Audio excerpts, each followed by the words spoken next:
start, Harpreet, then. Let's do it. So first of all, we just want to say a huge thank you to everybody. Thank you for being here with us on our first ever Punjabiforce event. Thank you for following us on our socials. Thank you for reposting, liking, sharing, and of course, everyone that's put their hand up quite generously and offering their support and volunteering. Cam, do you want to move on to the next slide? And it's just a quick thank you Definitely. and call out to a few people that have reposted our posts. So once again, thank you so much. Obviously, it is a community space, so we can't do it without you. And so we're very, very grateful.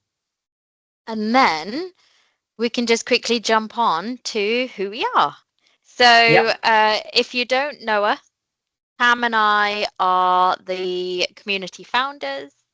I work at EPAM Systems. I've been in the Salesforce ecosystem for around 9 years, but always been in the tech industry, and so a very linear path for me. And I think the MO for me in creating this community group is yes, to uplift professionals, pave the way forward for individuals that are wanting to develop further in their career or even get into tech. But also the diversity and the inclusion is like top of my list. And so obviously growing in those spaces through university and then through the working world, being a minority has caused challenges. Um, but then if we all collectively come together, it's not just about being like-minded, it's also about being like-hearted for me. So if you align with our values, we definitely want you here. So that's just a little bit about me. And Cam? My turn. Sorry, I was waiting for my messages, but yeah, let's start. Me, Cam. I think yes. I'm in ecosystem for.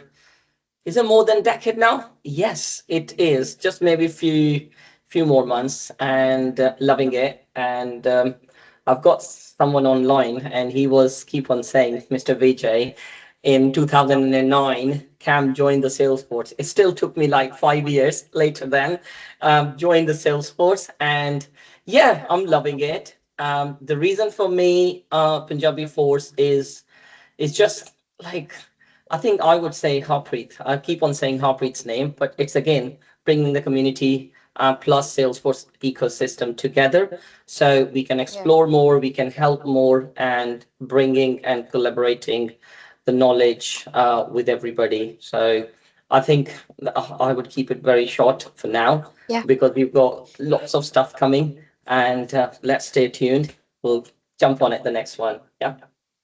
Yeah, I agree. There'll be more from us in future events.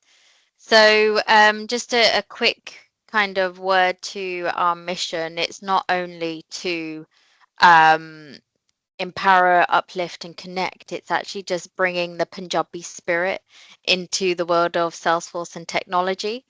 And obviously, some of the Punjabi values are resilience, hard work, togetherness. And that's the kind of thing we were talking about with values. Like, if you're very much of the same mindset, then we'll just grow volumes at pace together. So if you want to just jump ahead, Cam, so we can get to our speakers. Yeah.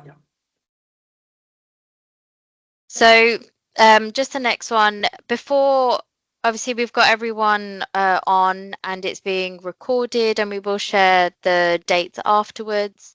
So just a quick note to add to your diaries. We are going to do our first ever in-person one next year. Because we had so much interest around the world, we thought we'd kick it off with a virtual one this year. So our first in-person one will be in January in London on the 28th of January, which I believe is a Wednesday. Um, so watch this space, look at your socials just to see what we've got going on. And yeah, looking forward to that one too. Definitely. And our speakers. Yes. So today, and you probably would have seen this when registering, we have some awesome speakers.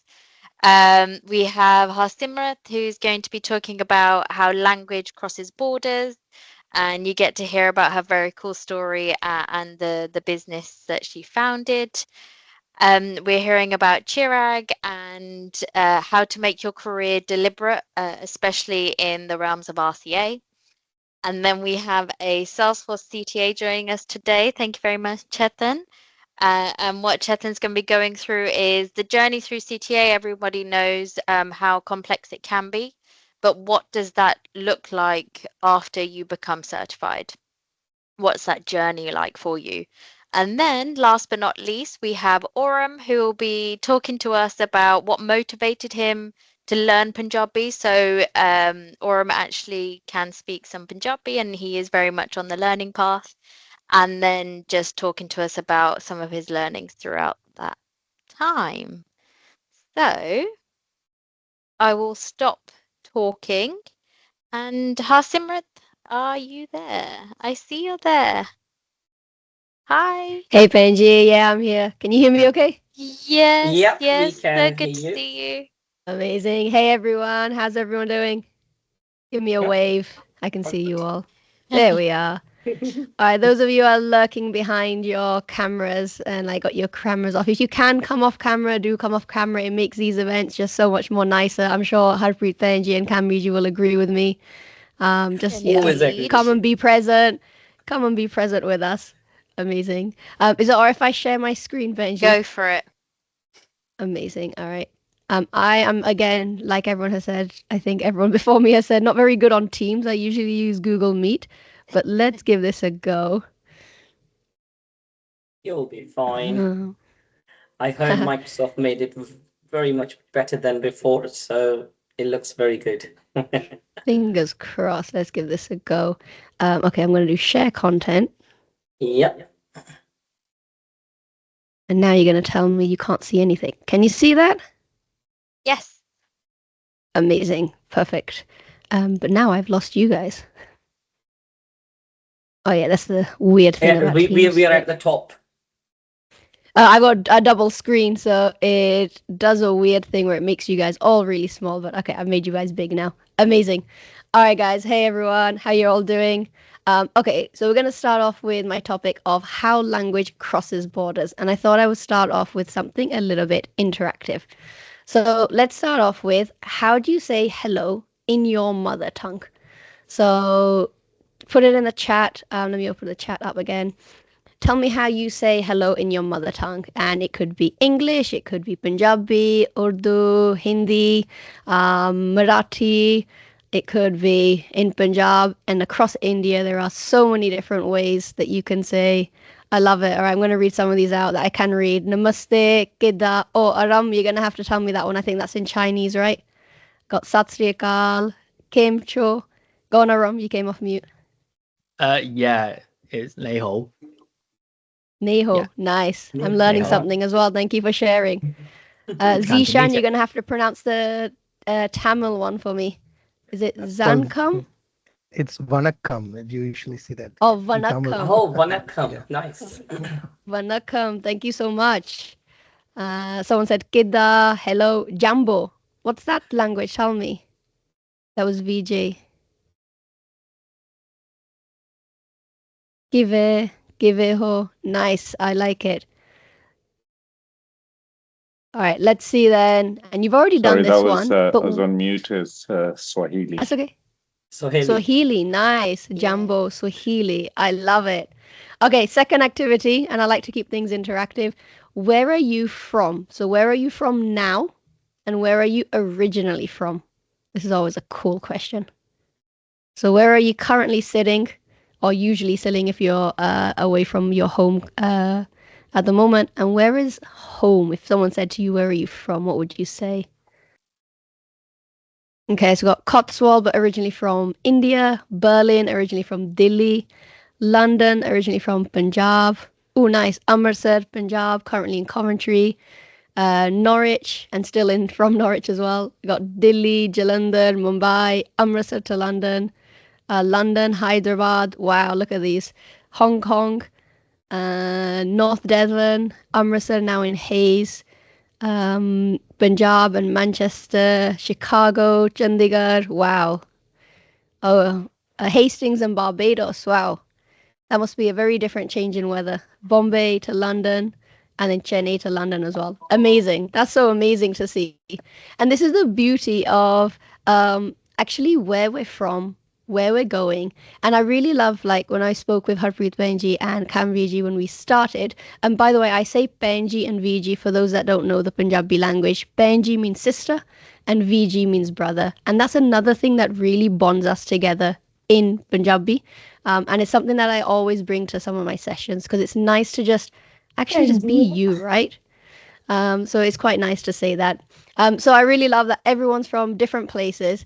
And what did you notice that everyone kind of said? What brought us together? So we're all from different places. We all use kind of different words to say hello, but what brought us together? Can anyone spot the pattern? Or what's brought us together in this space today?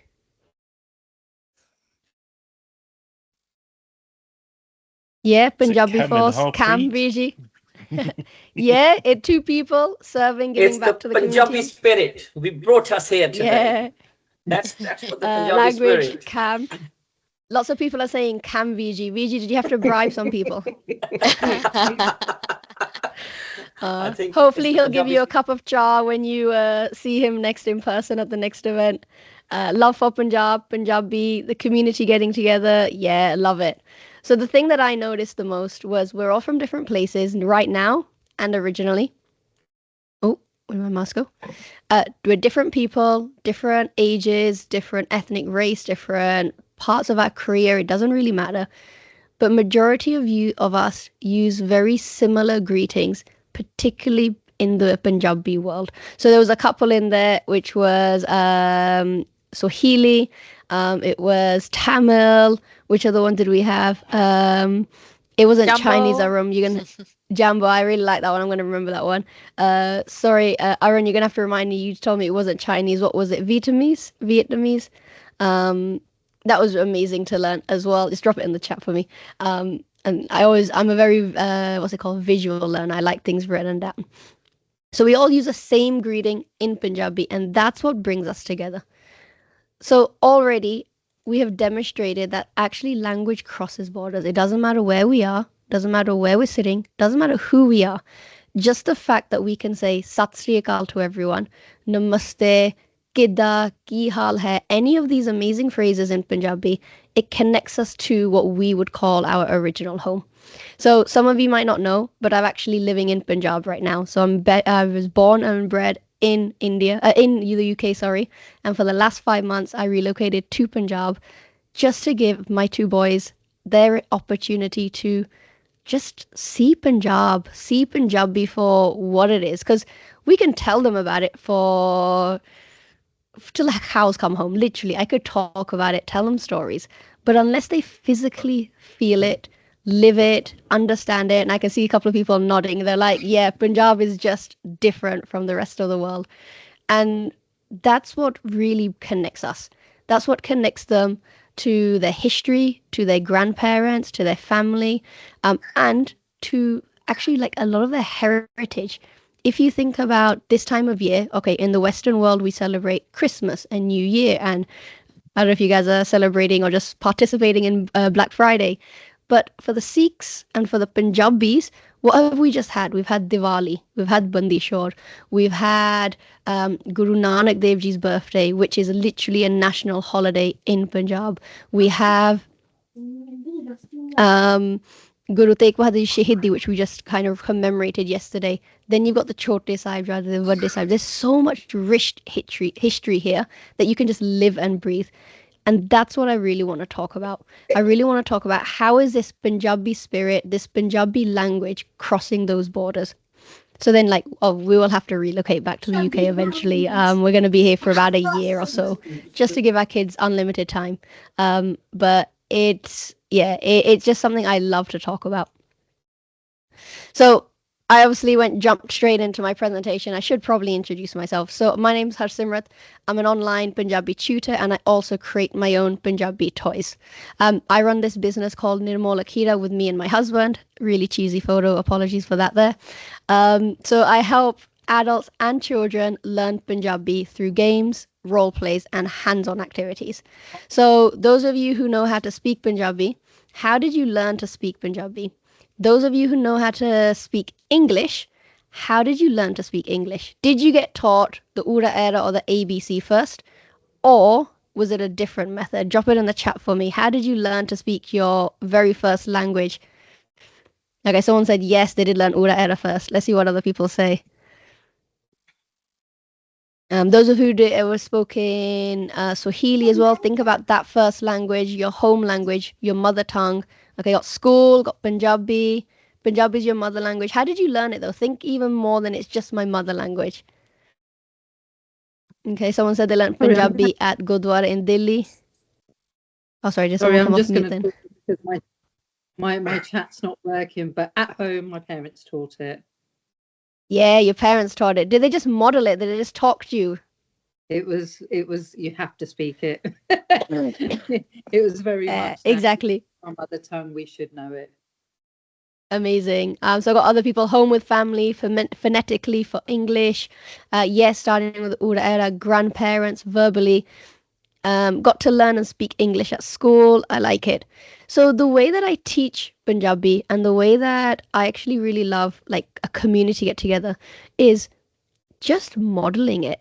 And it's as I think it was Mino Pen, you were just saying like you just spoke Punjabi and you absorbed it. And if your English is your first language, your parents just modeled it to you, right? They just said, hi, and whatever your name is, this is what we're doing today. And as a child, you automatically just copied whatever they said. I have a 5-year-old and a 2.5-year-old. All right, my 5-year-old now knows his ABC. My 2.5-year-old, he is just a parrot. He copies everything that I say, right? And that's how I basically teach Punjabi. And that's how Punjabi is really, really cool. So a bit of background on me. I also, like I mentioned, create my own Punjabi toys. I'm really, really passionate about Montessori, hands-on toys for kids, for families. I've just dropped my shop link there as well. And please do check me out on Instagram, not Instagram even, on LinkedIn. That's my main platform. I am on Instagram as well. I'll drop my LinkedIn into the chat. Just, I'd love to connect with you all.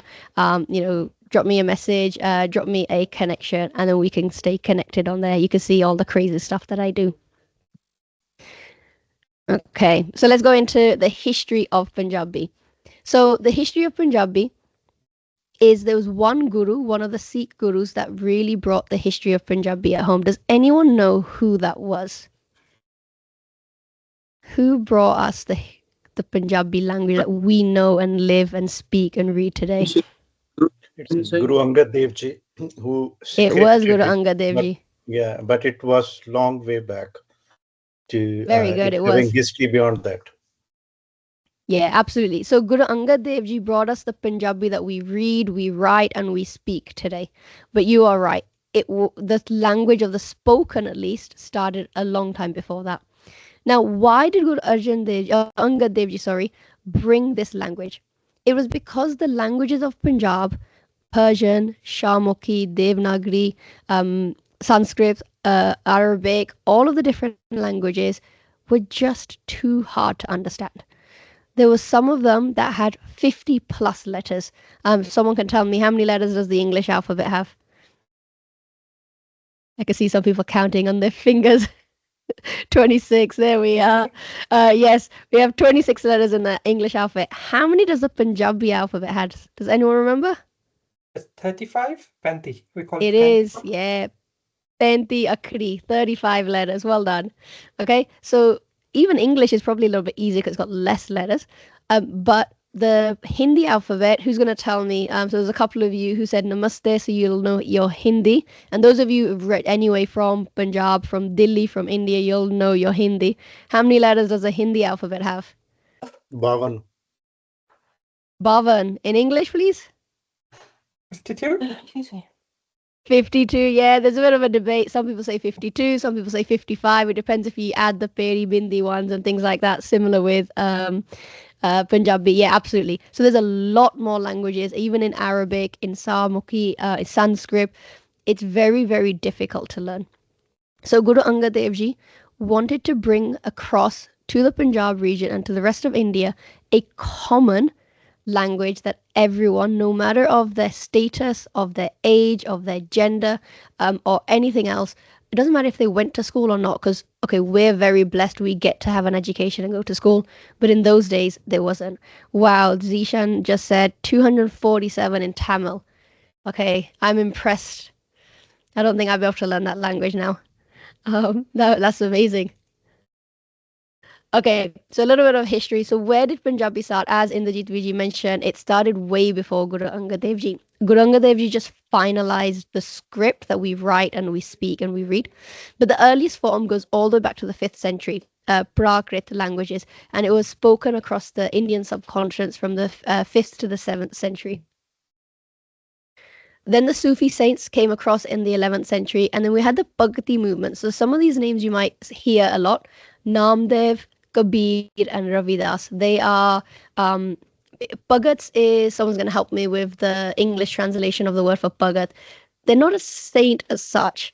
What do you say for Bhagat in English now? Even my husband just walked in. I was like, what do we say for Bhagat in English? My brain's gone blank. Let me know in the chat if you can think of devotee. I like that one. Yeah, devotee. They were basically people who were poets to begin with. Okay, they brought across the message of love, of poetry, and they also wrote some Path and some Gurbani as well. But in the 11th to the 16th century, they just started to speak Punjabi that we know today. And this is what connected people. And notice here, I haven't talked just about Punjab. This was all over India. Everyone was struggling. So those of you who know the Indian history, there's very much of a caste system. Those lower down in the caste, or what we call like a hierarchy, didn't have the opportunity to get educated. Those higher up did. So they would know the Hindi, the Sanskrit, the Persian.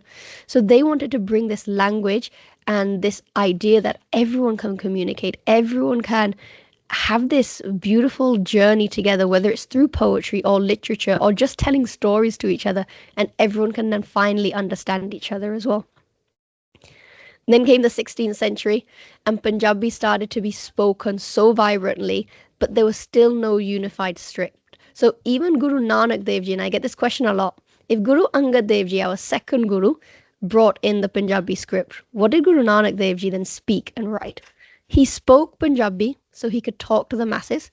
He literally, who can tell me or who remembers Guru Nanak Dev Ji, how many travels or how many spiritual walks did he go on?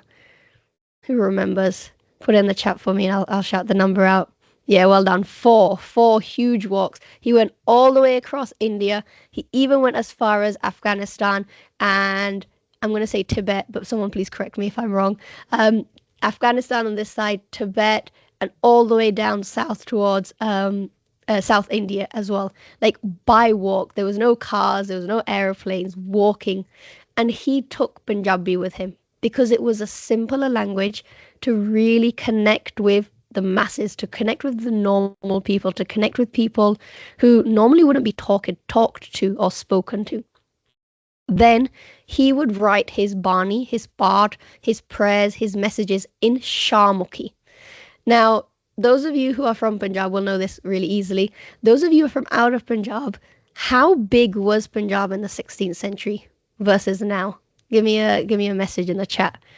What did it include that it doesn't include now? I can see lots of smiles. People are like, yes, I know this answer. I'll let the messages come through and I'll shout them out. So yeah, let me know how big was Punjab in the 16th century versus now. So as I said, Guru Nanak Dev Ji was traveling, but he spoke Sharmukhi. The reason he wrote Sharmukhi, but he spoke Punjabi. The reason being is Punjab was so huge, it included Pakistan and Punjab now, and even some parts of the bordering cities and the countries as well. So if you literally Googled, and I didn't put it on my slide, but you can Google Old Punjab versus New Punjab, and you can literally see how big Punjab was. Punjab means 5 rivers. Now, there's a bit of a debate whether it's still got 2 rivers or 3 rivers, and it's kind of got 2.5. But literally, it's only got 2 rivers left because it's been cut up and given away to different countries.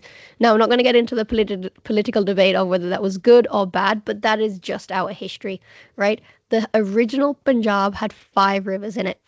So 𝗙𝗃𝗧 included the Pakistan side. And if you still go to Punjab on the Pakistan side of the border, they will still write 𝗙𝗃𝗧, but they speak Punjabi just like we do as Punjabis. So there's no difference actually between that side of Punjab and our side of Punjab. When I say our side, the India side of Punjab, because that's where I am. So Guru Angad Dev Ji then came and basically formalized the writing. So then there was a writing version for the India side of Punjab as well. And it allowed people from all backgrounds to read it, to write it, and to really understand it. Then came the British rule in India. So another controversial topic. Some people love it, some people hate it, some people celebrate Independence Day, some people don't. We're going to avoid that topic, but we are going to talk about what then happened underneath the British rule. With the language, Punjabi became the key language for Punjab during the British rule. Before then, it was very much Hindi or it was 𝗙𝗃𝗧, but Punjabi came really, really popular. It was used in schools, in educations, in literature, in books, administrations, the Punjab government, all of this kind of things. And then we fast forward to today, at the 21st century.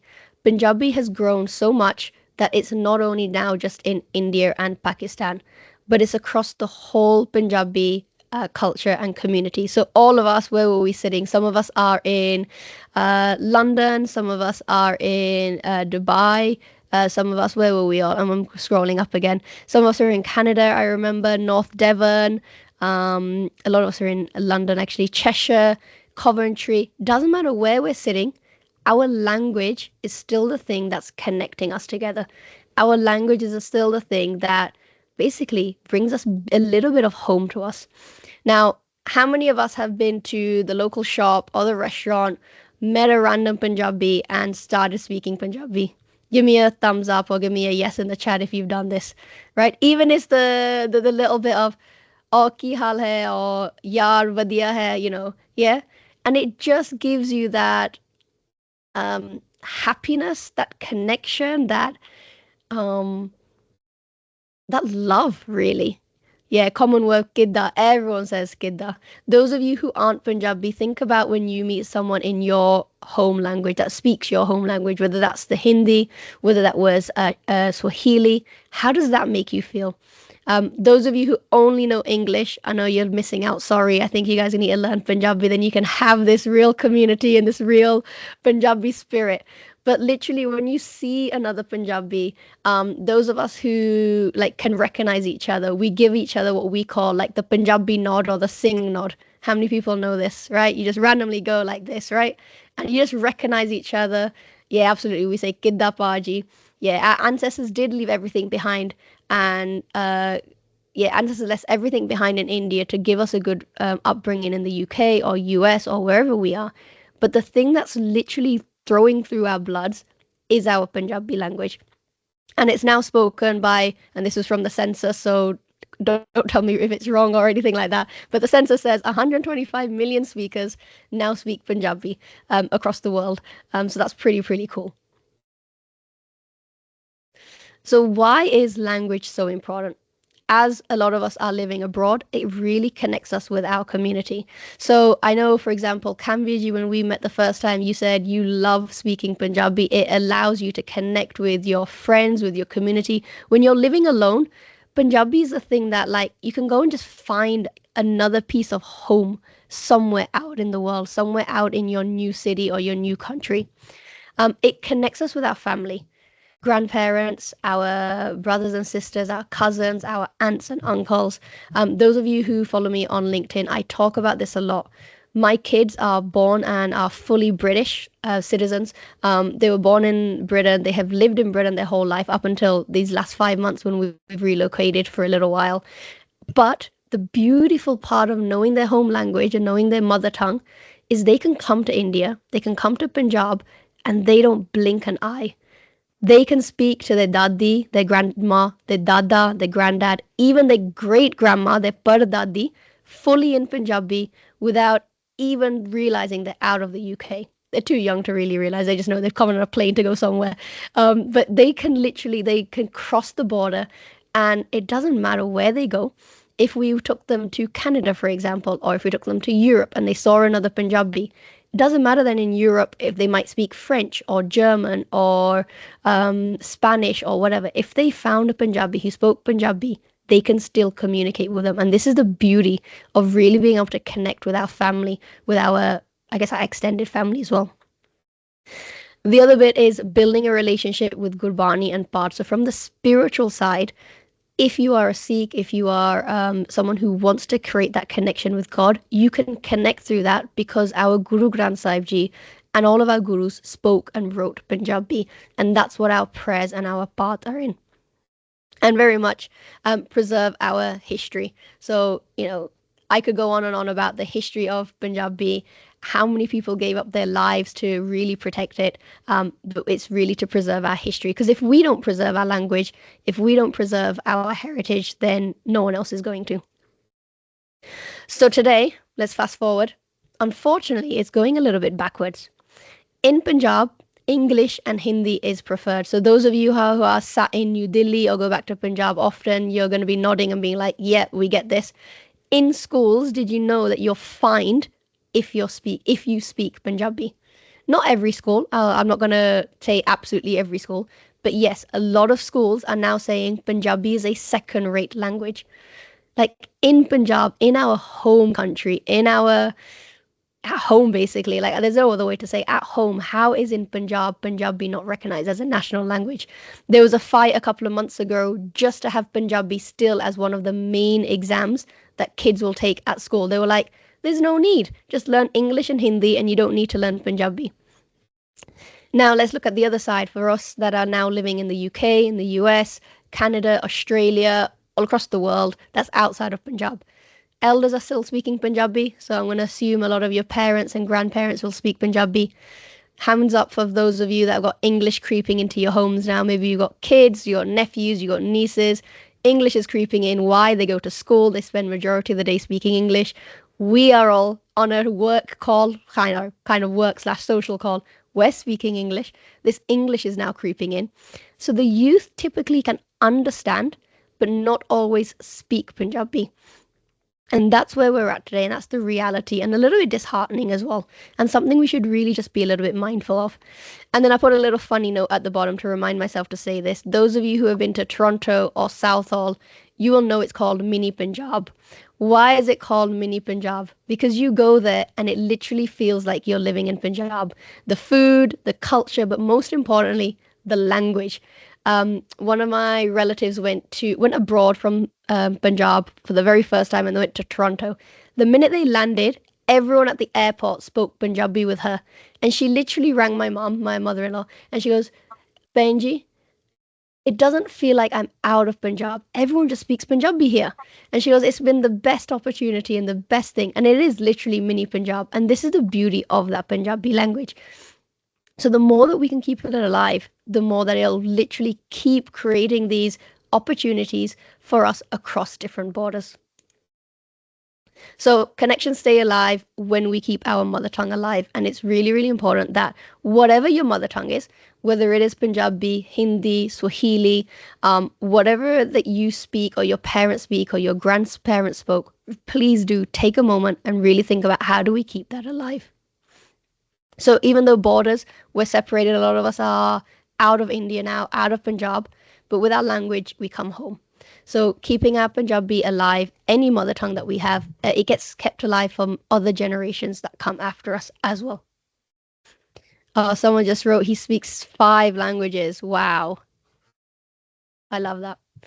So I was told I was allowed to do this little bit at the end. So if you're wanting to reconnect with your Ma Boli is your mother tongue in Punjabi, then please do connect with me. This is my website. We offer a range of things. If you already know a bit of Punjabi, but you just want a place to come and speak every single week, then I have a monthly membership. If you actually want to start speaking Punjabi from day one and just learn from scratch, then I have a 6-month course for that. If you can speak, but you want to learn to read, I have a 4-month course for that, or you can always sign up to one-to-one. So we've got a lot of different types of programs and facilities available, because I'm so passionate about actually learning and teaching Punjabi. Now, I've only got a couple of minutes left and I don't want to go over. My original background, and you're going to laugh, was a mathematician. I did mathematics at university. I did a master's actually in mathematics. I spent then almost 10 years in the corporate world. I worked on Salesforce, I worked in data teams, I worked in huge companies like Morrison's in the UK, Costa Coffee. I worked then at a small startup called 𝗙𝗃𝗏𝗧, and then I went on to Shopify as well, virtual job at Shopify, and I absolutely loved it.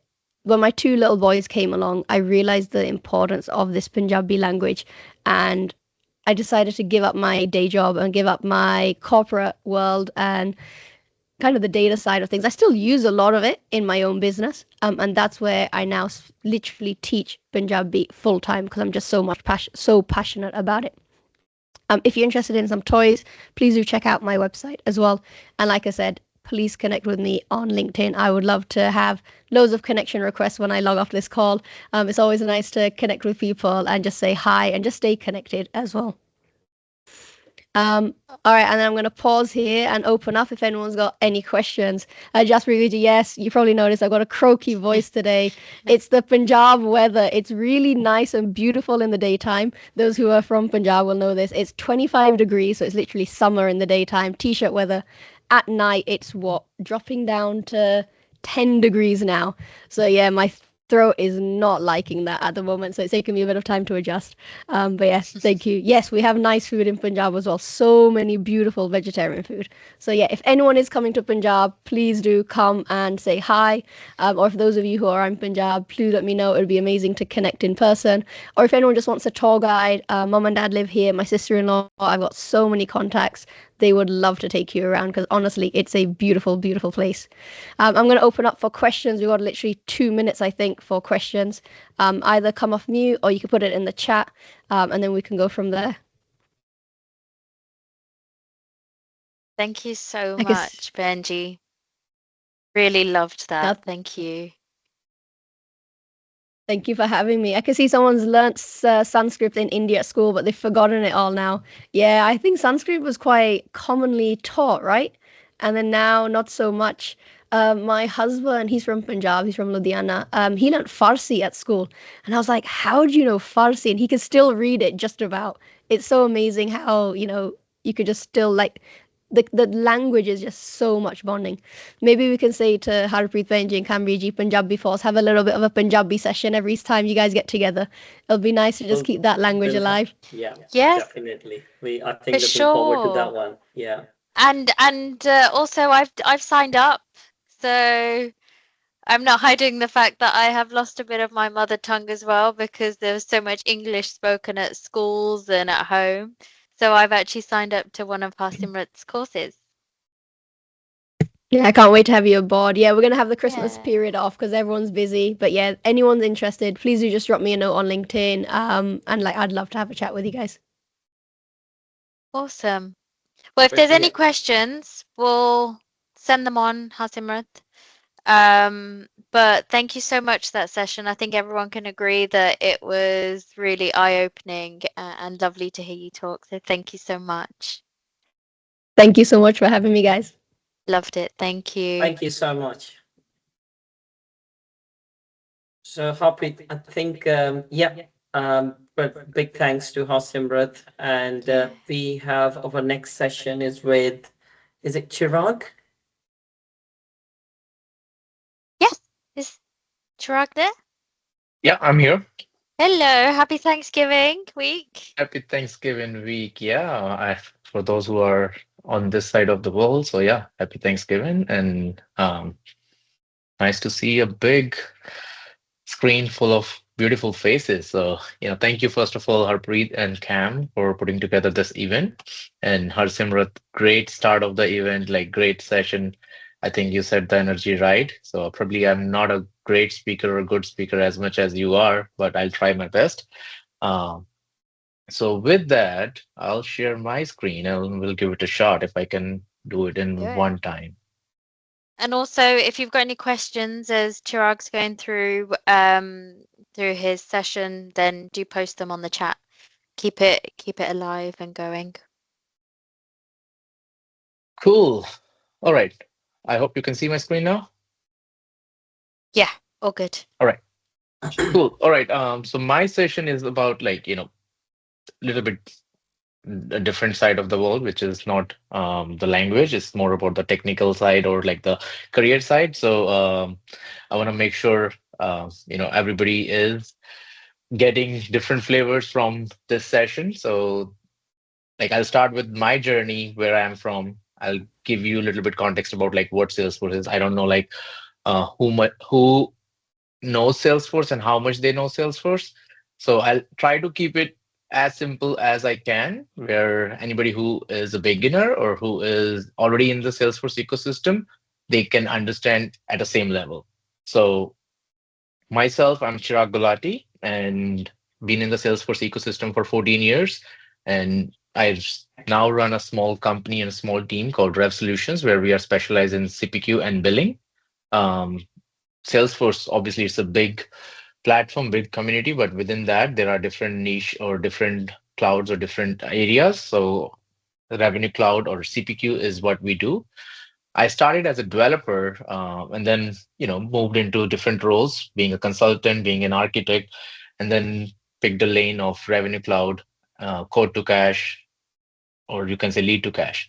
So I threw a little bit of like, different jargons, different words here. I'll try to keep, explaining all those, like what is Revenue Cloud or what is code to cash, what is lead to cash. So just bear with me.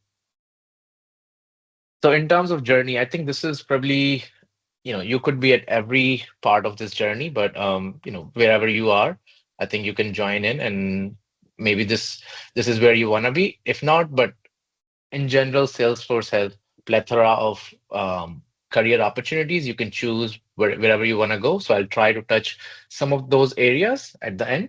But this is where I started. I was a developer and worked with several different consulting firms like Accenture, Cognizant, IBM, even Salesforce Professional Services, and worked within the several different industries. I was doing so much technical work where I was not able to see the bigger picture, and then I realized, I need to understand where I'm adding some value, like what impact I'm making in the world.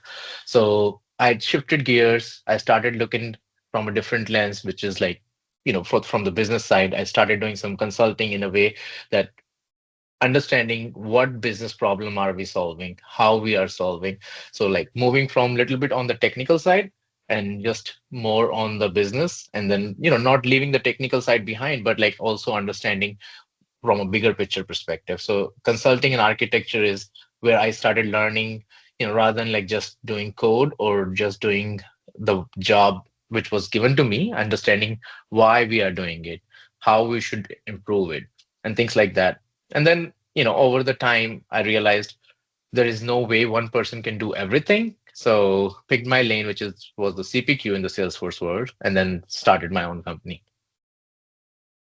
So like if we talk about the Salesforce or like business, like what I learned during these 15 years, if I have to put this into this session, so I want to make sure you get everything what you need to prosper your career. So this talk, what I'm going to continue on is like for anybody who is new to Salesforce, who is in the Salesforce, but like they need some clarity how they can improve or how they can add more career capital to their resume. And then like, every now and then people in the industry might have heard about like, what is Revenue Cloud? What is CPQ? So like, I'll try to explain what those areas are. So if I start with the start, any business can be put into two different buckets. One is B2B, another is B2C. B2B is essentially where it's business to business. B2C is business to consumer or individuals. So the big example for B2C is Amazon. B2B could be like any business that we do, like, any business, meaning like there is the Amazon side of the business to business dealing as well. There's Best Buy. Um, so what is the difference in terms of B2C and B2B? So B2C is easy in a way like it could be an easy sale. There is not much negotiation. It's faster. B2B is where like the complication comes in, and that's where like the origination of any CRM is, like, because there are multiple actors, multiple stakeholders. The deal cycle is longer. There are contracts. There are different decision makers. So to track all those things, we need a CRM system. So for the understanding of this session, we will focus on the B2B side of the things. So I'm assuming everybody understands Salesforce, but within Salesforce, what is CPQ? So Salesforce is the CRM, but CPQ is a small subset of like what we can do in a business. Essentially, if we are talking about B2B sales, so when a business is dealing with another business, they will ask for their requirements, and then in return, the business or the vendor would provide a quotation in written, like, for example, what products are you buying? What services are you buying? What's the quantity? What's the price? Are there any obligations? What are the terms and conditions and things like that? So that's basically quotation, or in small can also, and like abbreviation can be like quote. So Salesforce had a quote object, but not very functional. So there was a company called SteelBrick. They created a CPQ system. So CPQ stands for configure, price, quote. So basically you can configure your products and give it a price and give it, generate a quote. So all of that can be automated, all of that can be standardized using CPQ system. So that's essentially the problem which CPQ system is solving. So later Salesforce CPQ was like SteelBrick was acquired by Salesforce. Salesforce rebranded as Salesforce CPQ. SteelBrick had a small component of Invoice8, which was a separate company which they acquired, and it came under Salesforce umbrella, and it was rebranded as Salesforce Billing. So that's where the Salesforce CPQ started. It was not built by Salesforce. It was two different companies which was acquired by Salesforce and rebranded as Salesforce CPQ and Salesforce Billing. So I mentioned quite a bit of like lead to cash, quote to cash. What are those terms, right? Like, so if you can see, so we have Salesforce quote to cash. So there are different components within like the business process, which I mentioned. So there is CPQ where we can configure the product. There's invoicing, how the invoice is generated, how we bill the customer, how the order is placed, how the order is fulfilled. If there is manufacturing, like it could be like you are placing an order today, but you will get your product 6 months down the lane. It could be the product can be shipped in 3 different orders. So all of that is order management. And then like any obligations like contracts, which are generated, like for say, you buy a product for next 3 years. So you are obligated to pay every month or every year. So that's the contract.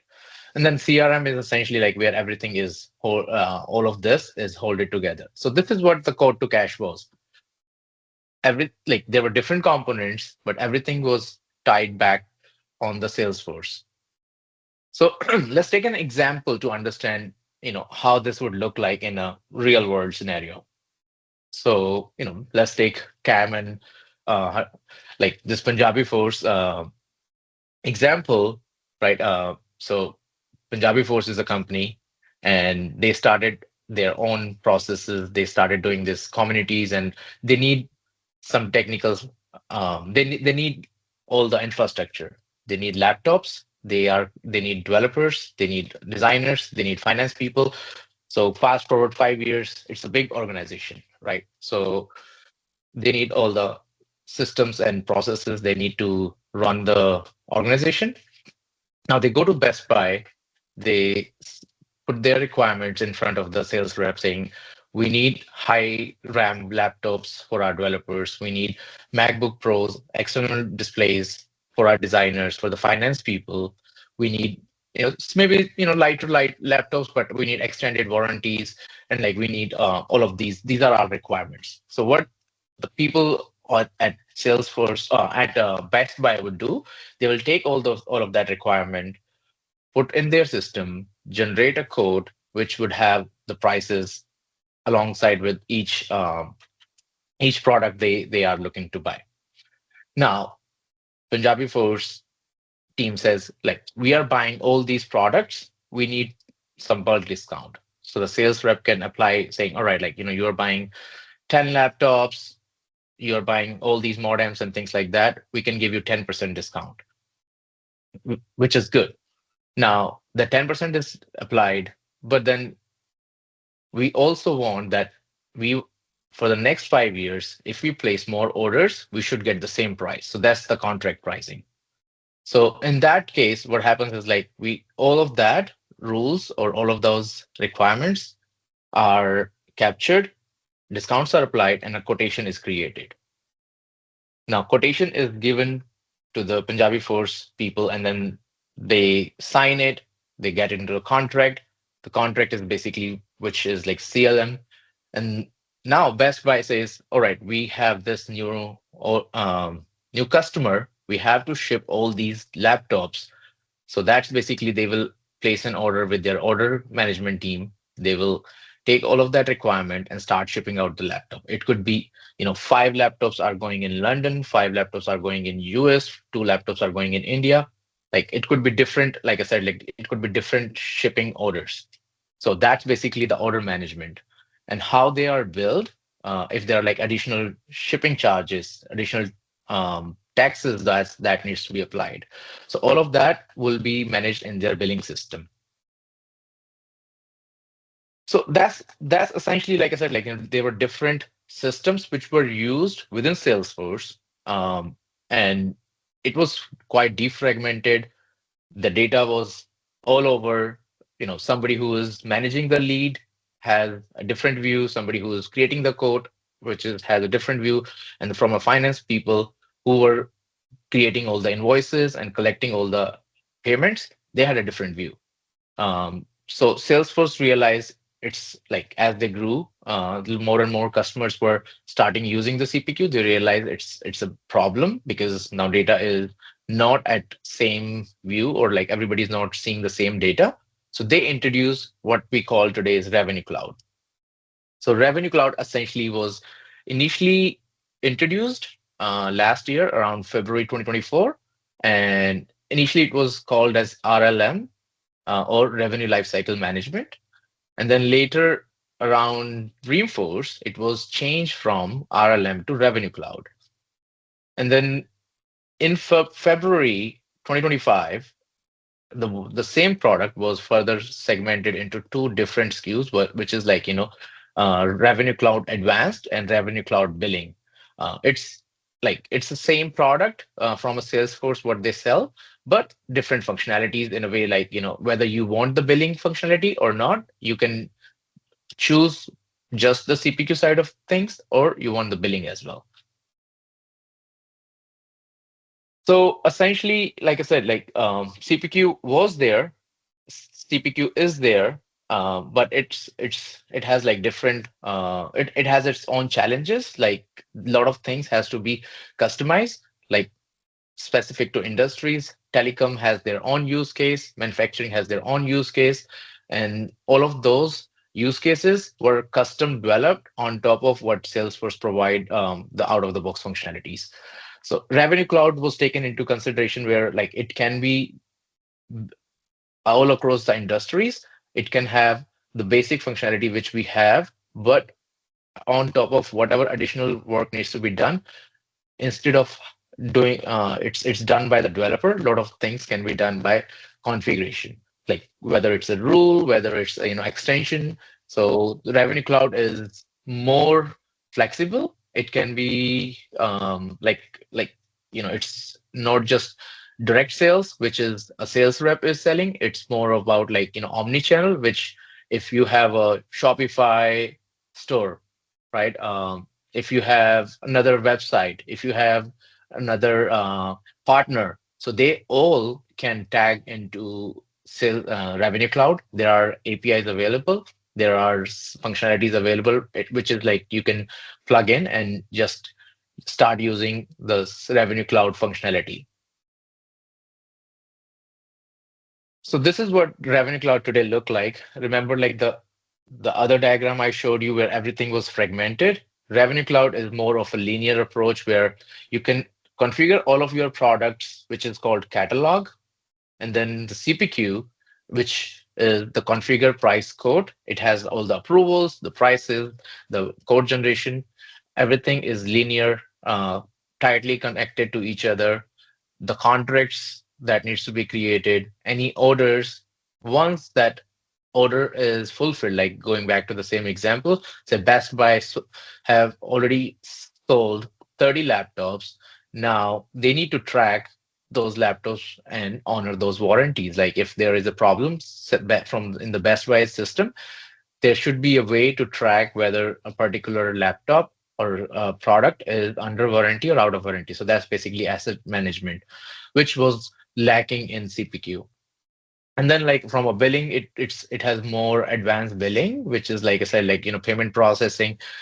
Everything ties back to the product, so we can have like more linear view and like more advanced functionalities. Like in this example, I just mentioned a hardware product, but a product could be a subscription-based product, which in this case, along with those laptops, maybe we bought some Microsoft 365 licenses. Maybe we bought some antiviruses. Maybe we bought some other subscriptions. So all of that can be further managed within the Salesforce Revenue Cloud. And there could be consumption-based products as well, right? So if you have a product which you only pay for what you use for, it could be like in e-signature, right? Like you can use 10 e-signatures every month, say DocuSign, for example, but anything beyond those 10 signatures, you are paying, $1 or £1 for each signature. Like I'm just, giving an example. So anything that you are using or consuming over the time, the vendor can charge you. So basically that's called the consumption. All of that is Revenue Cloud is capable of managing all of that. So as I mentioned earlier, it could be a direct sales where a sales rep is selling. It could be a channel sales where the partner is selling. It could be in product, which you are already in app. Like big example is you are in a phone or you are in Salesforce, you are buying something, or it could be e-commerce, like any Shopify store or any other e-commerce B2B commerce store. So all of that can be tied back to Revenue Cloud, and it will run on the same rules, same pricing. We can have rules where if we have different pricing, but it ties back to the same platform. So that's the Revenue Cloud in a nutshell. And I know like I have been talking a lot. I should take a moment and ask if there are any questions. I did not see. I Chirag, was I've not got a monitoring the chat. question. Sure. It's kind of a generic one, but if Sure. I was to start my Revenue Cloud journey, Mhm. how can I start it, and what does that path look like for me if, for instance, I have an admin certification only? Oh, this is where the next part was. Amazing. Okay, so I'll answer this question on my next slide, but I think like Sure. I was not moderating the chat. I don't know like if there was any question for me, but I can take a quick look. Okay, I think there was quite a bit of chat going on here.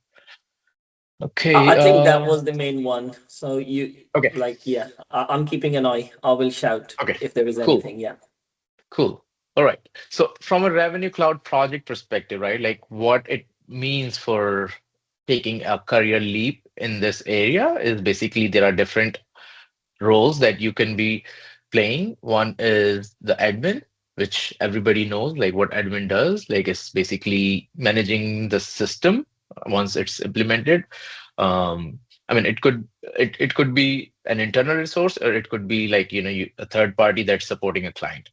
Architect is essentially who understand the business requirement and translate into this, break it down into the system level, like how we can implement that business requirement in the system. Developer is whether it's a configuration or like a code, whatever approach we choose.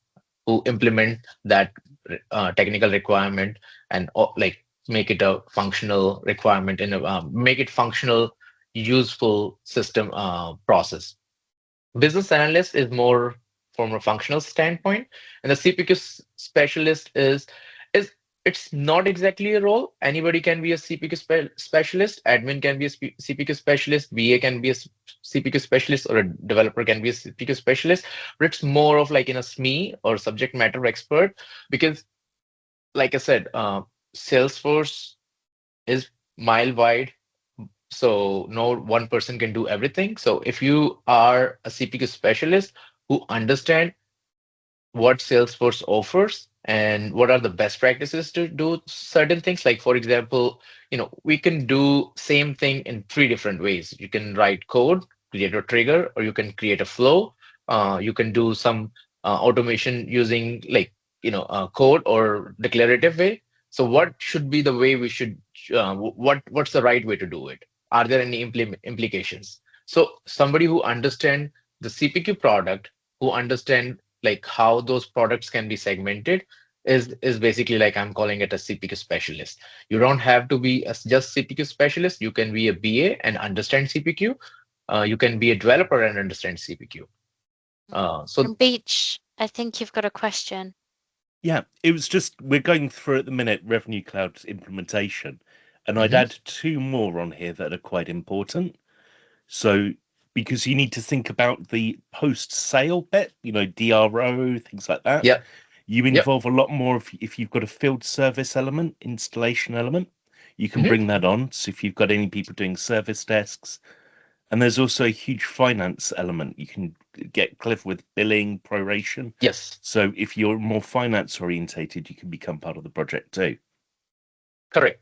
No, thank you, Beach, for that. Like I said, like this is just scratching the surface. There are definitely more in-depth roles that you could be part of. Like field services. It's itself is a different implementation or like different product, but how that can tie back to Revenue Cloud is the key role, and like somebody who understand how that handoff happens between different business functions, whether it's like the finance or field service, is definitely helpful.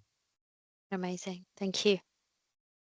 So coming back to your question, like Harpreet and I was just looking at like if there was any other question. I think no. So, where you should start, like everything I would say, like starts with the fundamental, with the basics of an admin. So if you know your click path, you know what is object, what is field, what is profile, what is permission set, and things like that. So I would say start with being an admin and clear your concepts of an admin. And if you are clear on your concepts, you are already in the Salesforce ecosystem, whether you are admin or dev, then there are like some Rev Cloud specific trails that you can follow on Trailhead. There is not much, I want to say, advanced level information or resources on Salesforce Trailhead, but I will drop some more things in this chat, in this slides, which could be third party or could be like not on Trailhead, but I have like some useful links. But to start, but you start is basically like being a good admin or understand the core concepts, and then like to start the Rev Cloud, Trailhead is the best place. So get certified is again like it's optional, but it's essentially if you have a target, you set a target that you want to get certified next month, next year. It just helps in your learning, and then you can quantify your goal. It's tangible goal that you're learning something, and then you are testing whether you are able to get that certificate or not. It's a controversial topic, but I still think it's valuable. Do get certified. There are Salesforce Revenue Cloud specific certification which just came out recently, but it still requires some hands-on. So here I would say like get certification for the admin. Don't try with the Rev Cloud in the first go. Join communities like this, or there are like ton of communities available where you can learn Salesforce, you can learn Revenue Cloud, and then I think the key is practice. Mhm. You know, it's not theoretical knowledge that's gonna help you. It's more about what you do in the project, what you do actually on the hands-on keyboard work. So that's what would help you, not just the concepts that you learn from Trailhead or like any documentation. So don't miss out on the practicing. Yeah, I Yeah, think then, no, it's like, thank you important. so much. Yeah. Beach, do you have a Oh, question it or a was comment? just to say CPQ Industries, which is what Mm. Revenue Cloud's based on. They've unleashed a whole load of things that used to be partner only. So if you're Mhm. still learning on Trailhead, it's actually pretty current information that's about a month old. It's like the whole load of things have been released, but it's not labeled as Revenue Cloud. But the information applies, and the certification, the test, is a really good one. Yeah. Amazing. Thank you. Yeah, and then there are Beach. I don't know, like if you're talking about the same thing, but like there are some training module on Trailhead which are specific to Revenue Cloud.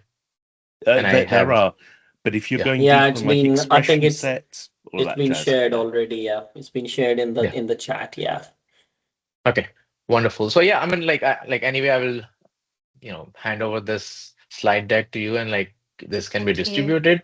There Yeah. are like all these resources. There are events and webinars which are conducted by Salesforce. There are partner learning camp events.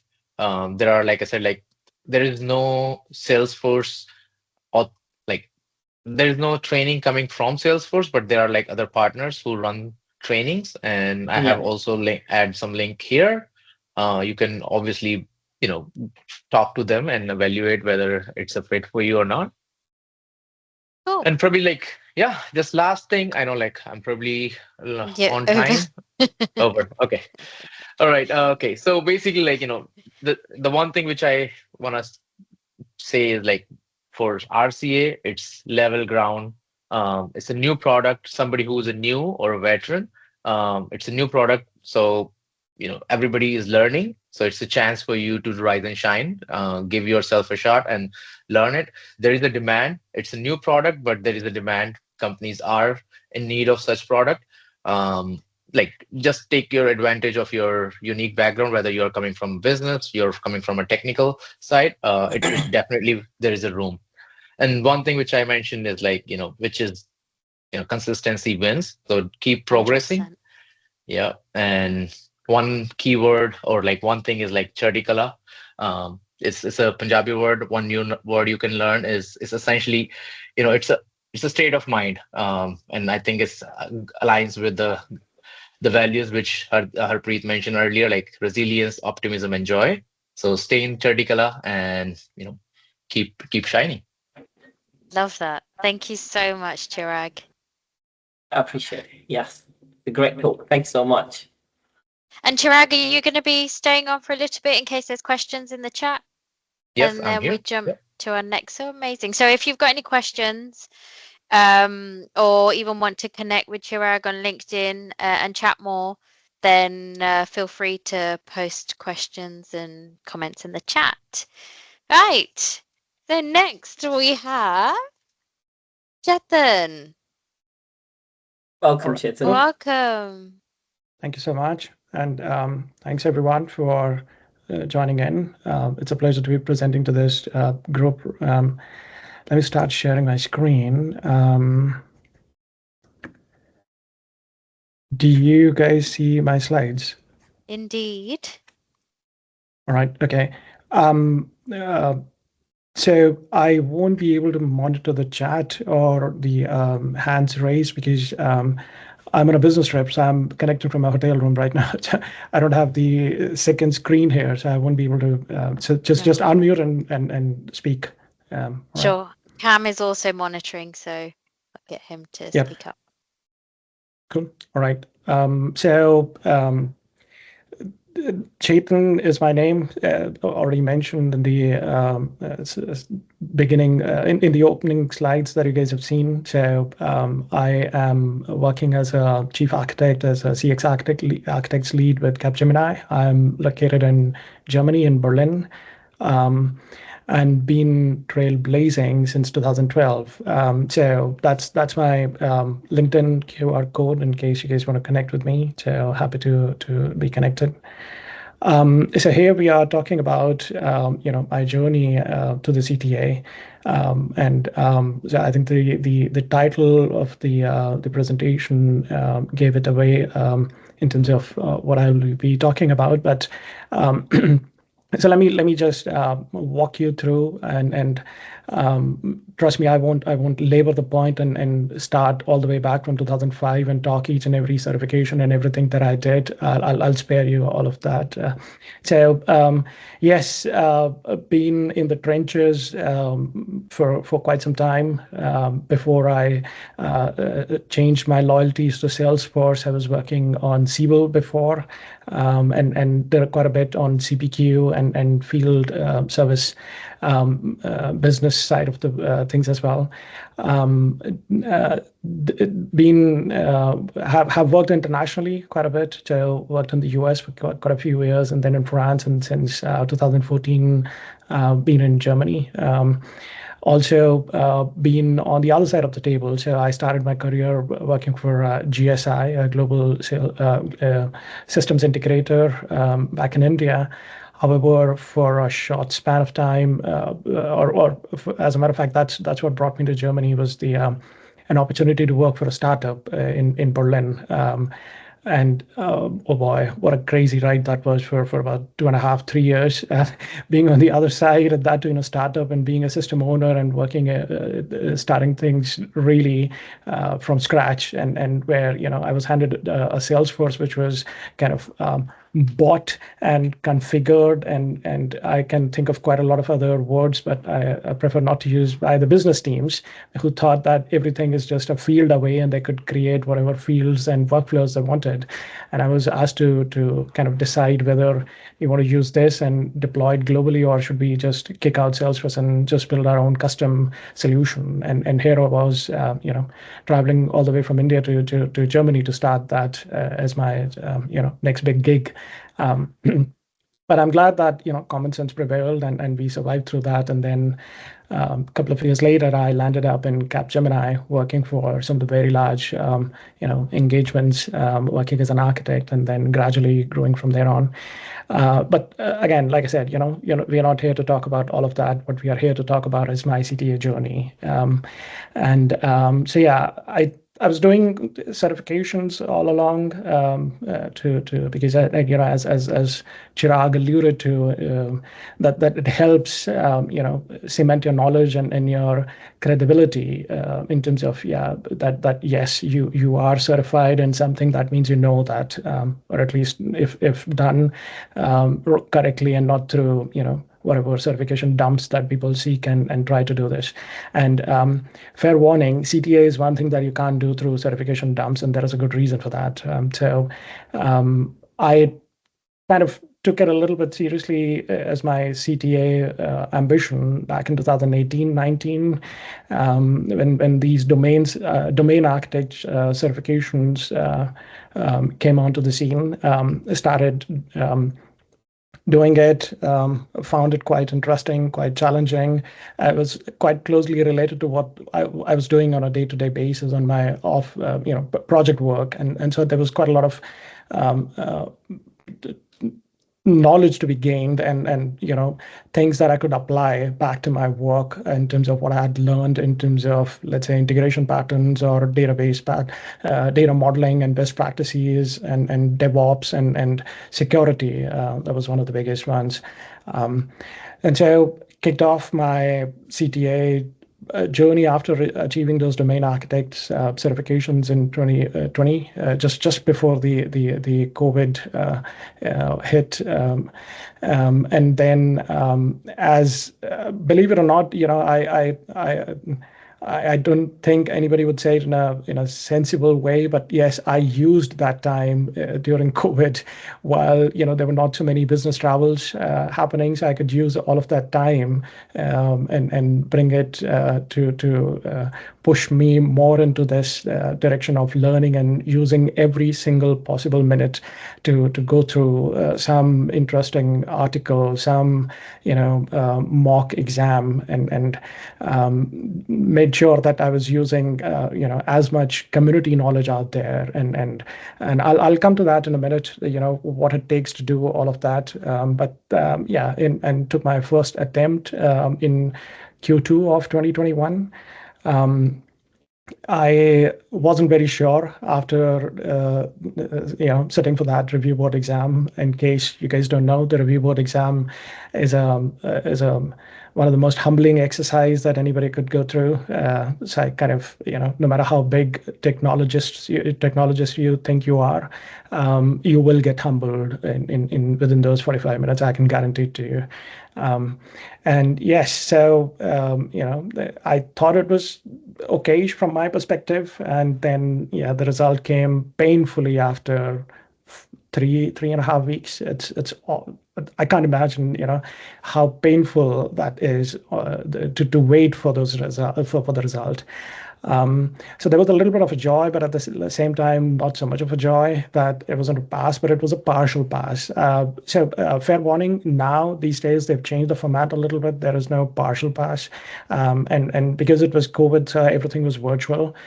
Before I sat for this exam, they were only in person, but because of COVID, they switched to virtual format, in which you're given 3 hours and you have to solve a scenario. So you have to basically have 2 webcams, one pointing at you and one pointing at what you're doing with your fingers on the keyboard, and you log into a remote machine where you just have the scenario, and you have to read through the scenario and start solving it simultaneously. So at least up until last year, you were allowed to hand draw certain things, some artifacts like data model, the data migration, the role hierarchy, whatever you could, you were allowed to handwrite and then take a picture of it and then put it into your presentation.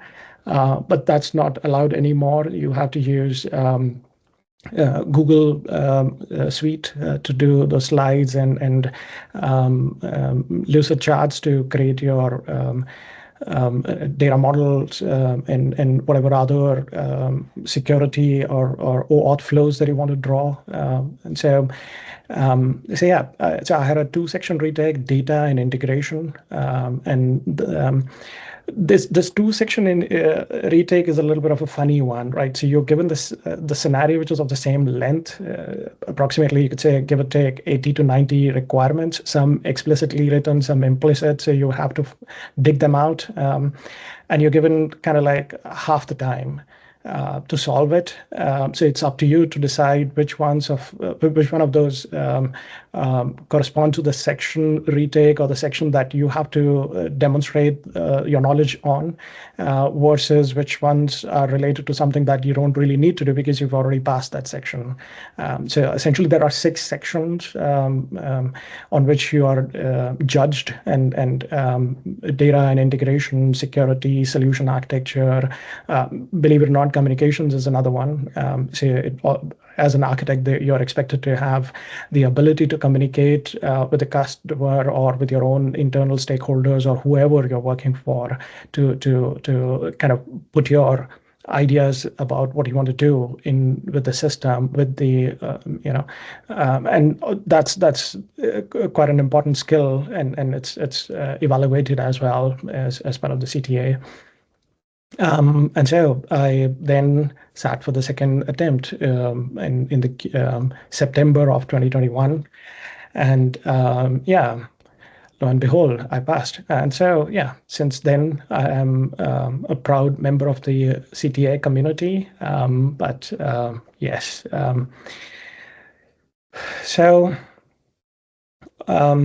If you were to ask me what have I learned as part of this journey, and then there is a reason why it's called journey and it's not like a certification, I would simply just say this, right? So a lot of people think that I work hard, I succeed. Yes, everybody works hard, but that does not guarantee success. There are a lot of other things that need to go into this, and there are lots of ups and downs that you have to you have to go through all of those, right? So it's not just a linear journey that you think you can put in time, you can take some downtime from your job and then say, okay, I don't want to work for X number of months or maybe a year or 2 years, and then all I have to do is just study for CTA and then pass. Maybe that could work. Maybe, but the reality is totally different. You still need to at the end of the day, pay the bills, right? So there are other things to be handled in your life, right? So, and that's where, sorry, I need to jump ahead and then I'll come back to the other slide. So what does it take to be a CTA? Like I said, a lot of things, and I'm trying to TLDR it. It's too much for this short format to have that kind of entire learning to be shared. I'm sure people would have more, but these were the things that I was trying to write through as I was recalling on what all I had to go through. But at the end of the day, if I have to keep it short, all I would say is just first thing you have to do is find a good reason why you need to do this. Why are you trying to do this? If money, if promotion, those are the things that those are the reasons for you to do it, then trust me, you can get those things in many other different ways. CTA is not the way, guaranteed. As in, like, CTA is the last preferred way for if money and promotion is your motivation or the reason why you want to do this. And what I was alluding to before, like the reason why it is called a journey,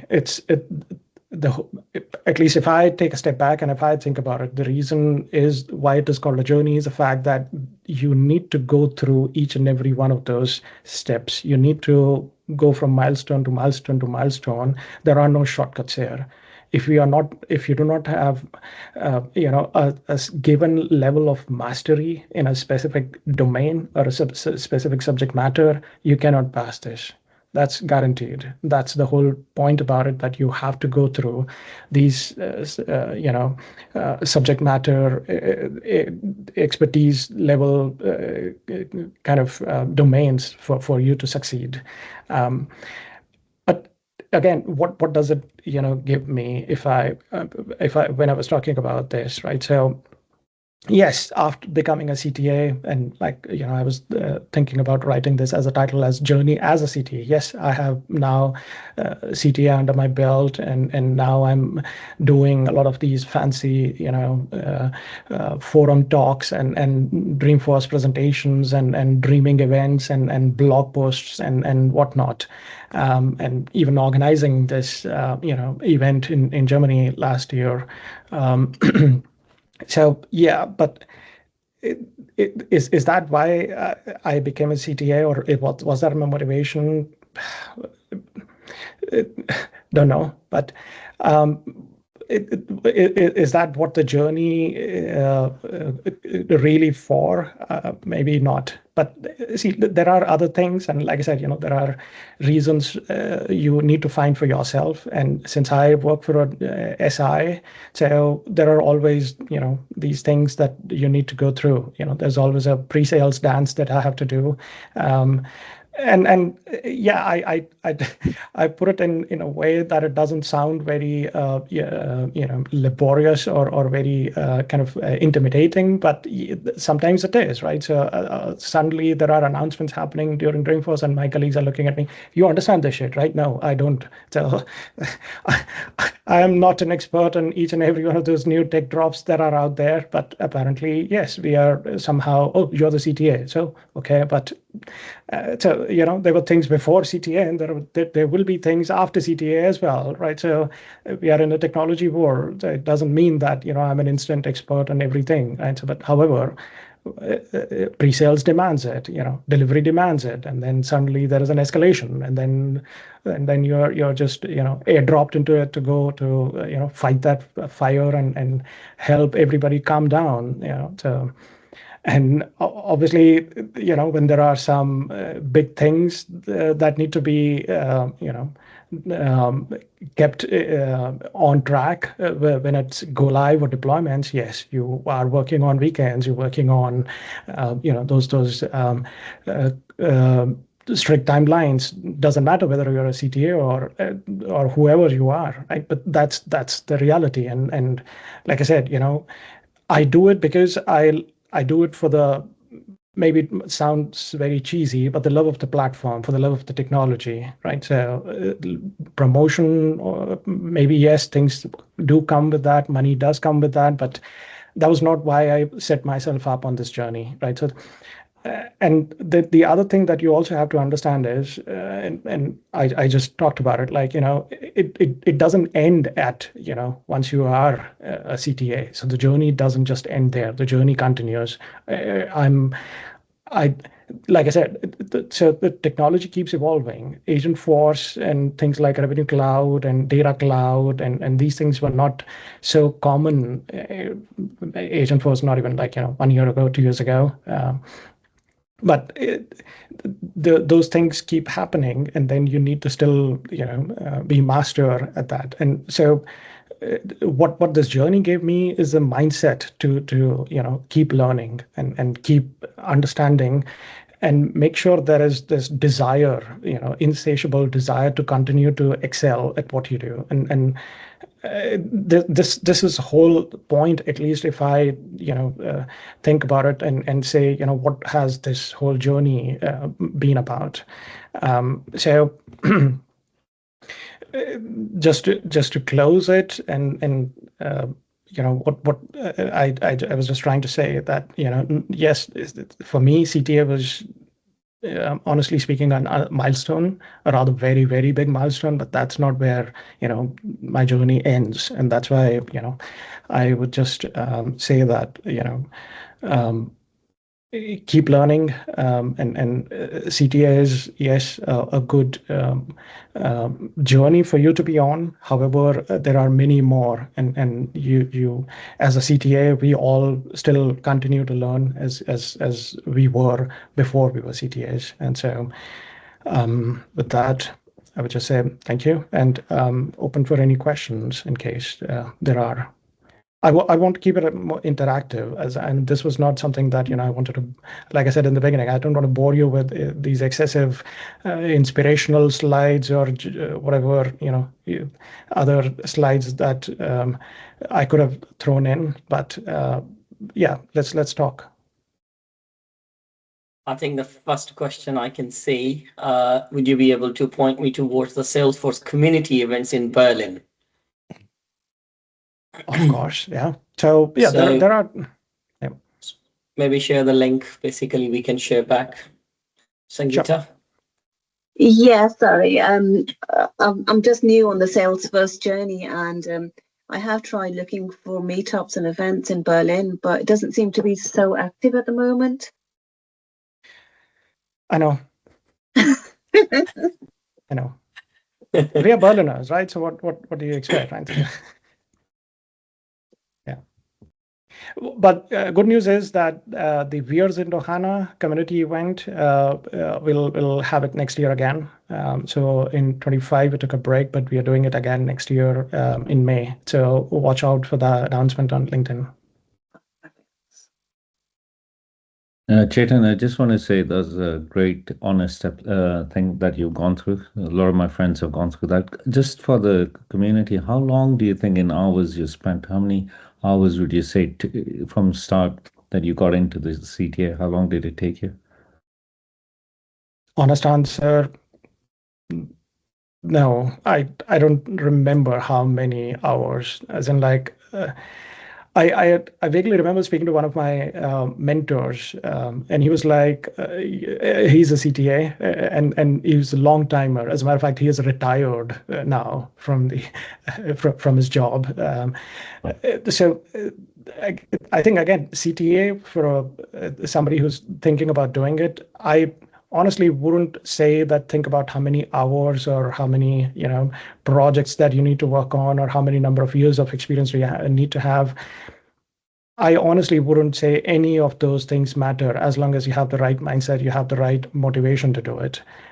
So for some people, it has taken them 3 years, 4 years. I know some CTAs who've had like passed on 5th attempt. Honestly, you need to have a completely different kind of a motivation to be able to sit through this for 5 times, right?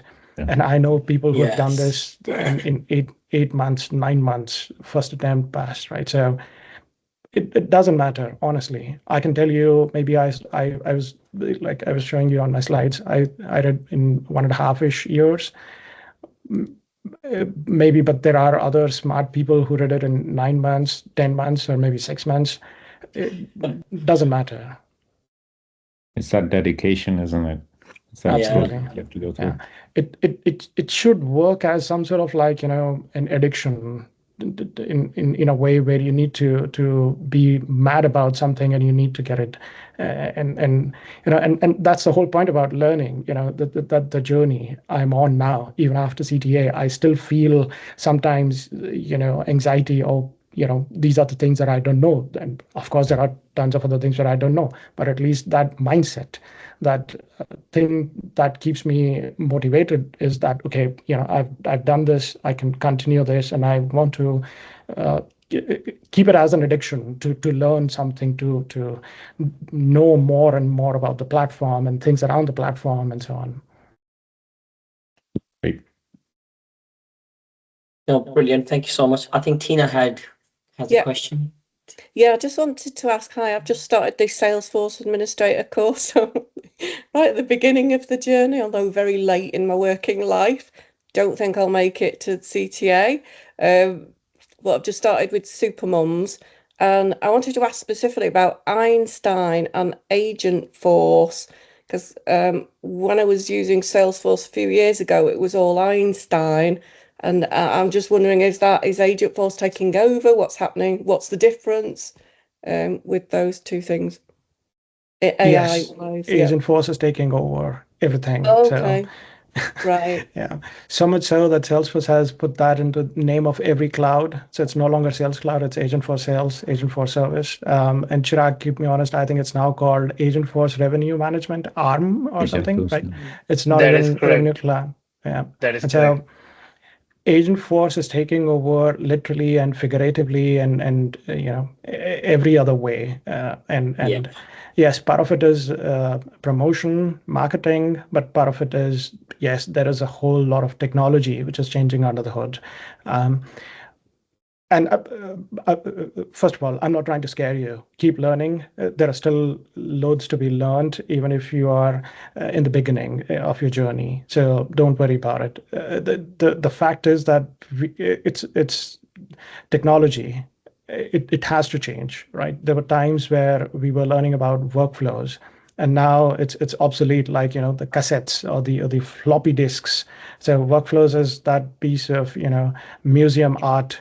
And now everything is flows and prompts and Agentforce assets and stuff like that. So would you focus that? So my next learning, I was thinking AI, need to do AI for my next learning experience. So would that be your advice then? Yes. Yeah. Okay. Thank you. I think you can't it's escape. the fabric. Yeah, it's now the platform, right? The Agentforce is part of the platform, so you got to think of it like that. Einstein was version 1, or it was scripting is predictive. Agentforce has taken us to the next level. Yeah. Okay. Thank you. Thank you, guys. I appreciate it. So I think the last one, Jasprit, do you have a question? Yeah, and thanks, Cam, and 𝗙𝗃𝗏 Chugh-Buddy, and I think you have been very impressive, and your journey is very motivational. I would say I'm very impressed, honestly, the way you have just risen from one place to another. So there's very motivational. I've got a question. Like, I'm more of a software developer. I'm a .NET. I work on .NET, C#. We work on REST APIs. So it's more of a Microsoft stack I work on. I remember regarding Salesforce, if you remember Kampaji, I think I did some of coding with you maybe 15 years ago. Like I still remember, like 10 or 15 9 years. ago. 9 years ago. Yeah, 9. Okay, you're good at remembering. So I remember that. I know, like, as I said, I've got different like platform. I work on Microsoft Stack, but for me, I think now it has built more interest in me for like learning Salesforce, like the way Chugh-Padi you have explained it. And I know 𝗙𝗃𝗦𝗧 is so much expert. I love his videos. I know he's quite expert guy, and I can call him anytime, even like at 1 a.m. He will pick up my call to get some understanding for this one. So for me, as a .NET developer, so as a passion, can I still learn Salesforce, or is this totally different field what I've been doing, like for this one? Well, I mean, the more important thing is the technical mindset. You know, it's even if you're working on a different platform and you understand the fundamentals, that's what matters more. But of course, fair enough, not to discount the fact that, you know, Salesforce started with, you know, low code, easy, business friendly kind of a platform, and eventually they have added more and more capabilities to it, where you can do a lot more pro code, programmatic kind of things. And that's the difference, whether you're working on you know, and engage, depending on, first of all, whether you are working on an SI or your own internal, you know, setup, and that's where it would be where you need to bring those skills to you know, the platform. If you are able to, you know, think same way as you're thinking on right now with your .NET development, the coding is not so much different. And to be honest, with, you know, where the vibe coding and Agentforce vibes is going to, you know, it's a matter of time before every, you know, salesperson says that, okay, I can write this in 2 hours. Why do you need 2 weeks to write this kind of a user story? And so it's more important is the fact that you have the mindset and the understanding of, you know, what are the fundamentals of what a good code looks like, you know, what a good architecture looks like, what are the best practices that you need to put when it comes to integrating system A with system B, right? And that's not technology dependent. You know, you can always translate those things, even if you want to bring those skills into Salesforce. Yes, there maybe are number of things. I'm really sorry, guys. I'm stopping everyone because I'm just looking at the time. Really apologies. We have Orem. So, and we've got 15, I think 17 minutes left. Can we take questions on chat? And definitely we'll get back to you guys. So, sorry. Is that okay, everyone? Yeah, that's right. So, hello, Orem. So, hi guys, can you see my screen now? Yeah, we can. Please feel free to drop the questions in the chat. Let the momentum on going. But yeah, Orem, please go ahead. Yeah, first of all, yeah, thank you, Cam, and thank you, Harpreet, for hosting for hosting this call, and thank you to the previous presenters. I learned a lot from you guys. So well, Sat Sri Akal, hi everyone. Mera naam Orem here. Yeah, my name's Orem. And thank you for joining us today. Good one. Yeah, I can see Cam's yeah, approval. Yeah. Now you're probably wondering like why I'm here. Why I'm here today. I'm clearly not Punjabi, and I'm not even from India or Para, if you like to call it. What I am is a language enthusiast. I've built a bit of a reputation for myself as a language enthusiast and a linguistics lover. I did physics at university, but my true love is linguistics. So a little bit more about myself just now. Yeah. So, well, who am I? First of all, I'm originally from Hong Kong, but I lived in the UK since I was a teenager, which explains my accent. And it was during my final year at university when I realized, right, I need a job. I was doom scrolling on LinkedIn and trying to look for opportunities here and there. And I saw an ad for, guess what, Trailhead. So I went on there, did a few badges, yeah, I did a few badges and thought maybe I should really get a job in Salesforce. So here I am. The rest is history. I've joined Capgemini for a couple of years now as a Salesforce functional consultant. That's me on the left, not at a Capgemini office, however, but at a conference/festival called the Polyglot Gathering. So for those who don't know, a polyglot is someone who can speak quite a few languages. As mentioned, I'm a massive language enthusiast, and I grew up with English, Cantonese, and Mandarin, just like a lot of people from Hong Kong. But I've also been teaching myself or perfecting my French, Norwegian, Romanian, Uzbek, Estonian, Irish, and obviously, and most importantly for this call, Punjabi. You'd ask, why don't you just learn Hindi? Well, I did start with Hindi, but for me, it's always between Hindi and Punjabi because they're similar enough. And at the end, I decided to stick to Punjabi because of a few reasons. I'm just going to talk about it now. So why Punjabi and why am I in Punjabiforce? So just a quick anecdote. I saw a post about the launching on Punjabiforce, and I messaged Kamji, can I join if I learn Punjabi? And he was like, it's for everyone. And I picked up Punjabi more seriously than I did before the messages. And Kamji invited me to talk about it today. And a serious reason, though, it's that I just really like the Punjabi culture and the values. I've always got along with Punjabi people, and I would love to connect with you guys further. And the more I learn about the culture, the more fascinating it becomes. So there's that. And yeah, also many of my colleagues are actually Punjabi speakers, including onshore and offshore team members. So in order to connect with them on a more personal level with respect, Punjabi has and will become the bridge for that.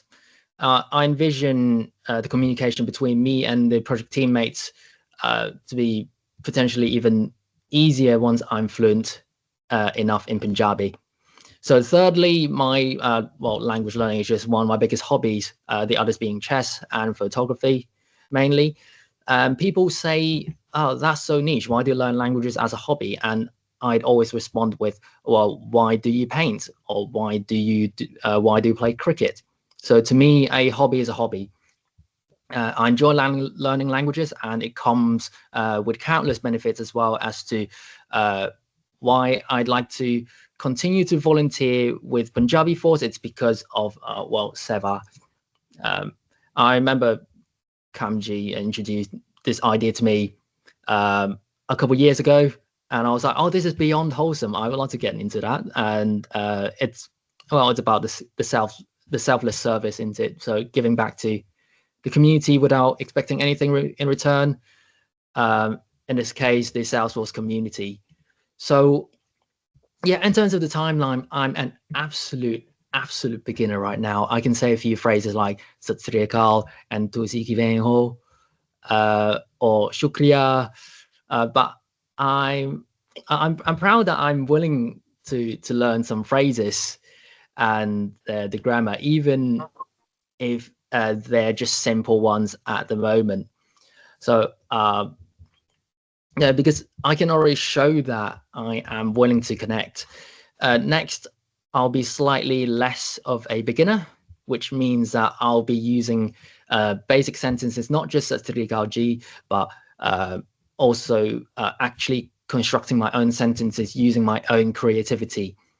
So to have some easy conversations with Punjabi speakers, that's a start. And then as I approach intermediate, maybe I can join in on conversations and contribute to them with my own unique ideas. As I learn more words, I'll then start to be able to think in Punjabi and produce more complex sentences and ideas, well, just like that. And eventually I'll get to a point where I'll feel qualified to offer help to other learners on Punjabi and truly give back.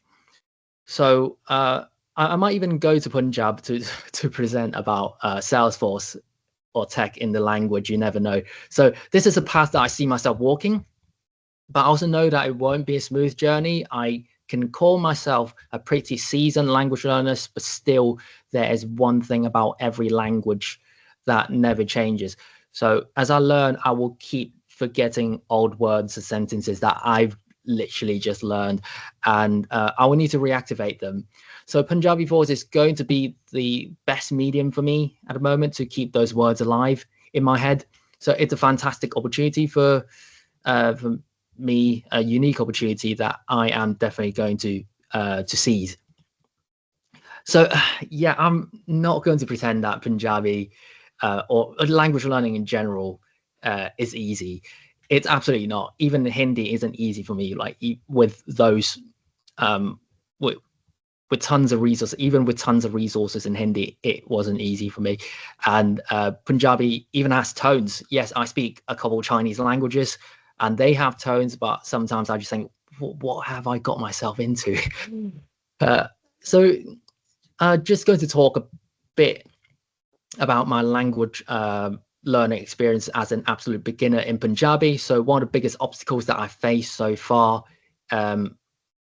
is the sheer scarcity and inconsistency of learning resources for English speakers. They are high quality resources, but it's just that like sometimes resources that use the Latin alphabet tend to use different spellings, and there are also some resources that they can be more slangy, and some can be more formal.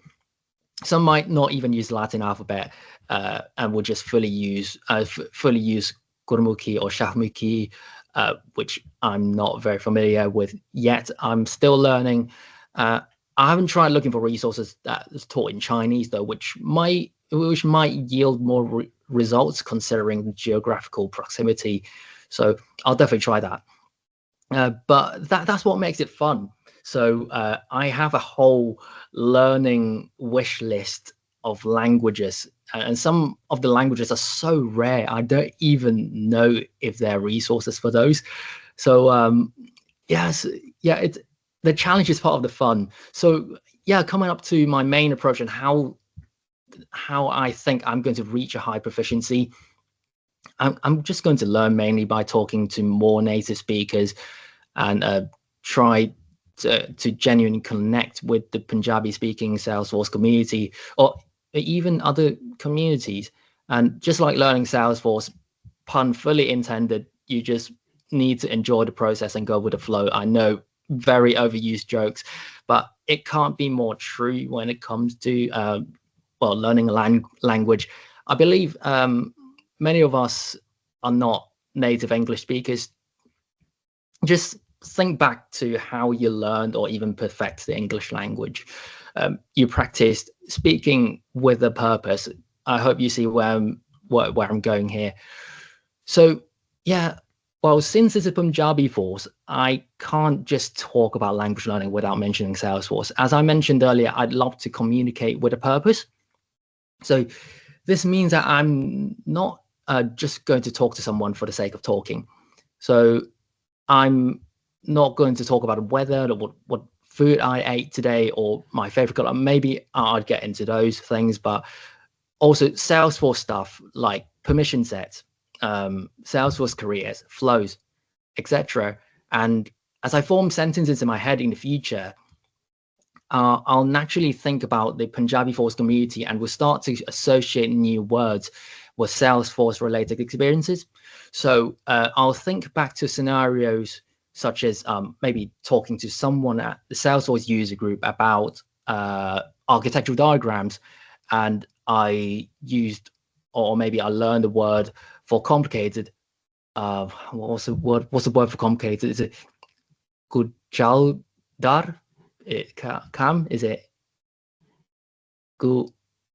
Say it again. Spell it.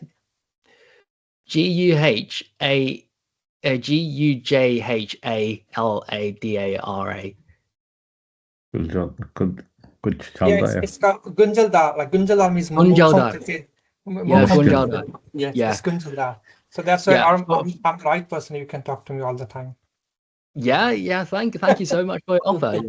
I love to talk to you once I learn Oh more my words. God. I'm just gonna get into that because You at the are moment I you are don't have getting enough words in my head right now. So you're getting deeper and deeper in this. Oh my God. yeah, it's just well, it's just like that, and I'm just I'm going to remember the word 𝗙𝗃𝗏𝗧 for forever because I literally just talked to you guys about it, and